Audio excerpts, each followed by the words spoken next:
Hello, folks. Welcome to part 13 of Learning Rust series. Today is day 6 for me as part of the 100 days of Rust, and we're going to be doing one more exercise as part of this video. So, in the last exercise, we saw that, we were running this function and, it was given an error and we passed it. Before we move on to the next function, I want to actually do some, you know, tinkering here, and let's see if I can actually say 300.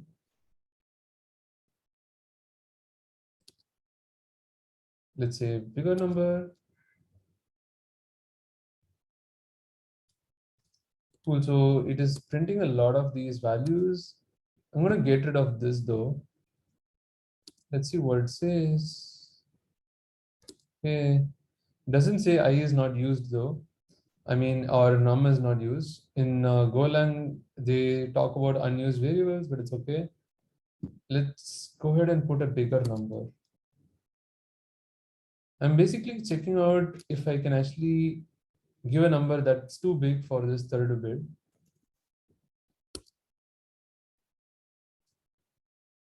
Yep.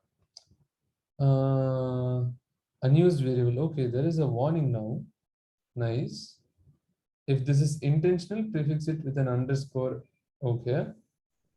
Warning unused variables. Okay. On by default. Okay. Cool.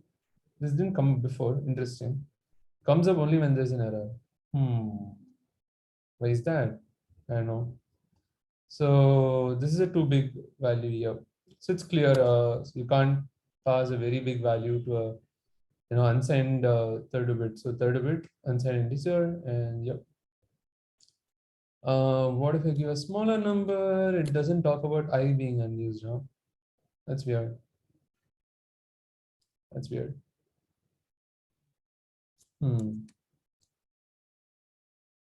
Interesting. Can I use Rusty with warning?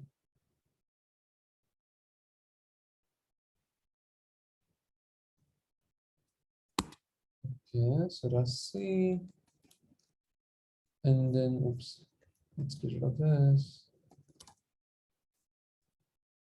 And then input, okay. Let's probably copy this and then put here. It gives warnings. Does give warning. For some reason, Rustlings doesn't. I don't know what's the problem. Yeah, I mean, functions 3, so yeah, it doesn't print anything because there's nothing to print.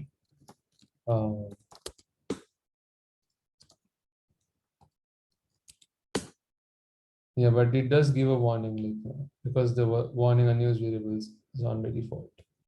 So if I do this and then do an echo, it does say, okay, what about warning? Oh, no. Should say warn unused variables. Okay.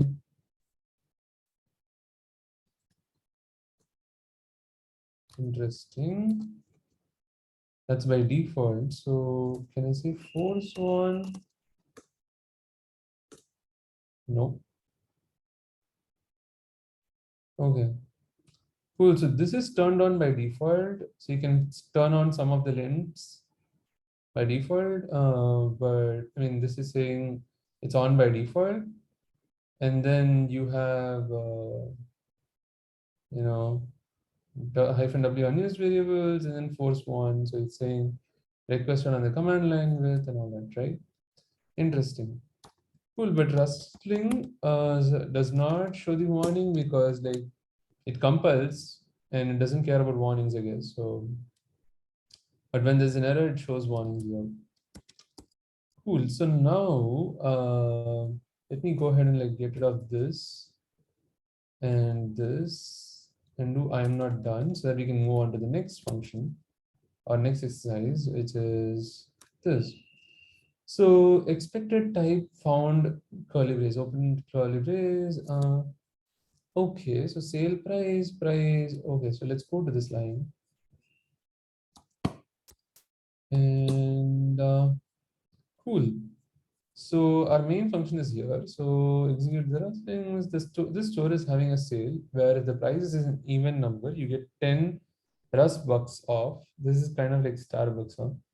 But if it's an odd number, it's 3 Rust bucks off. Okay, so if it's 5, you get 2, 3 off, and then you get 2. So don't worry about the function bodies themselves. We are only interested in the signatures for now. If anything, this is a good way to peek ahead to future exercises. Cool. So original price 51, your sale price is sale price of. If it's a even number -10, but it's an odd number -3, so it's 48. Cool. So now sale price. So we should, okay, we don't have any like error code here, but I think I know what's expected here. For example, expected type. So it's expecting a type over here with an arrow mark. So and it's clearer from here, like expected type, but found this. So it found this, instead it was looking for a type, and in this case price, third of it signed integer. So and is it even? So it gives, so you can see here like how arrow boolean. So the last line is supposed to be returning the value, right? So is it even? True, then -10. Is it odd? I mean else -3. And this, I mean, integer third of it signed integer -10 or 3 will still be a third of it signed integer. So I'm gonna go ahead and put that, and it should have worked. Awesome, 48. So if I say 50, it should be 40. Yeah, cool. So yeah, that's all I had for this video. We can tinker more around here, but there's nothing very new. It's pretty straightforward. Do we have the concept of return here? Yep, we do. We can say return, or we can ignore the return, I guess. Uh, hmm. Is there like a, let's say if I put return here, does it say like, does it say unreachable code? No, it doesn't talk about unreachable code. Interesting. Let's see if I can actually find this unreachable code here. Unreachable expression. Okay, there's a warning, but it doesn't show up in Rust strings. But there's a warning here.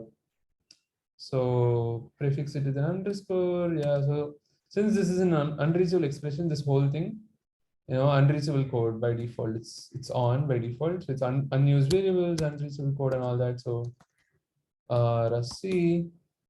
So any code following this expression is unreachable and all that, right? And since this is unreachable, now this doesn't make sense. So it's unused. So if it's intentional, just do that, right? Just put underscore. Interesting. Awesome. Now, by the way, can functions have some weird names like is even one?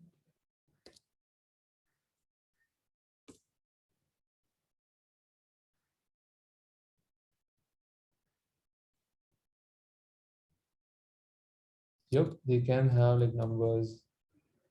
Can it start with a number? Nope, can't. Expected in name. Invalid suffix is even for number literal suffix. Okay. It looks like it thinks it's a suffix for the number. The suffix must be one of one u third. So it's a value, right? So it can be an unsigned third bit, I size, I don't know what size, and then float third bit and whatnot. Expected identifier found one is even. Okay. So we'll get rid of this error. And can we use at something? Expected expression found out. Okay. Cool. Think we're good to go. By the way, does Rust Analyzer have a way to actually rename variables, rename symbol? Okay. And then prices. Can I say P? Oh, wow, it's nice. So it does work.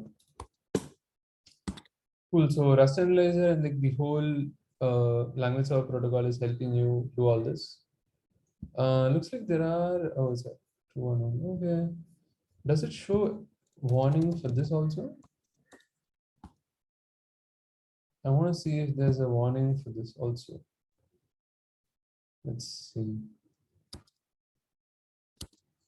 There's no warning for this. Interesting.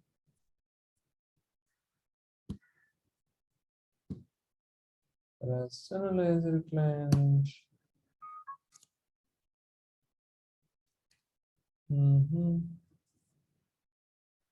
Rust Analyzer, language server trace.